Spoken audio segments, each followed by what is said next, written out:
విశాఖపట్నం పశ్చిమ నియోజకవర్గము పారిశ్రామిక ప్రాంతం జీవీఎంసీ 61 వార్డ్ మల్కాపురంలోన్న కేంద్రీయ విద్యాలయం కేవీ మల్కాపురం విద్యార్థులతో విత్తన బంతులు చేయించిన JD foundation Visakhapatnam team JD foundation ఆధ్వర్యంలో పర్యావరణ పరిరక్షణలో భాగంగా కేంద్రీయ విద్యాలయం మల్కాపురం స్కూల్ విద్యార్థులతో నేరేడు, బొప్పాయి, మునగ, గంగరావి తదితర రకాల విత్తనాలతో విత్తన బంతులు, సీడ్ బాల్స్ చేయించి వాటి ప్రాముఖ్యత గురించి వివరించడం జరిగింది.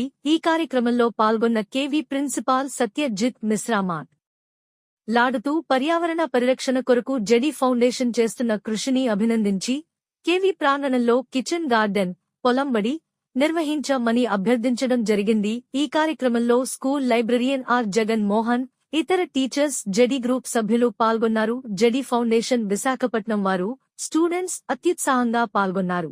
విశాఖపట్నం పశ్చిమ నియోజకవర్గము పారిశ్రామిక ప్రాంతం జీవీఎంసీ 61 వార్డ్ మల్కాపురంలోన్న కేంద్రీయ విద్యాలయం కేవీ మల్కాపురం విద్యార్థులతో విత్తన బంతులు చేయించిన JD foundation Visakhapatnam team JD foundation ఆధ్వర్యంలో పర్యావరణ పరిరక్షణలో భాగంగా కేంద్రీయ విద్యాలయం మల్కాపురం స్కూల్ విద్యార్థులతో నేరేడు, బొప్పాయి, మునగ, గంగరావి తదితర రకాల విత్తనాలతో విత్తన బంతులు, సీడ్ బాల్స్ చేయించి వాటి ప్రాముఖ్యత గురించి వివరించడం జరిగింది. ఈ కార్యక్రమంలో పాల్గొన్న కేవీ ప్రిన్సిపాల్ సత్యజిత్ మిశ్రా లాడుతూ పర్యావరణ పరిరక్షణ కొరకు జెడి ఫౌండేషన్ చేస్తున్న కృషిని అభినందించి కేవీ ప్రాంగణంలో కిచెన్ గార్డెన్, పొలంబడి నిర్వహించమని అభ్యర్థించడం జరిగింది. ఈ కార్యక్రమంలో school librarian R Jagan Mohan, ఇతర టీచర్స్, జెడి గ్రూప్ సభ్యులు పాల్గొన్నారు. జెడి ఫౌండేషన్ విశాఖపట్నం వారు, స్టూడెంట్స్ అత్యుత్సాహంగా పాల్గొన్నారు.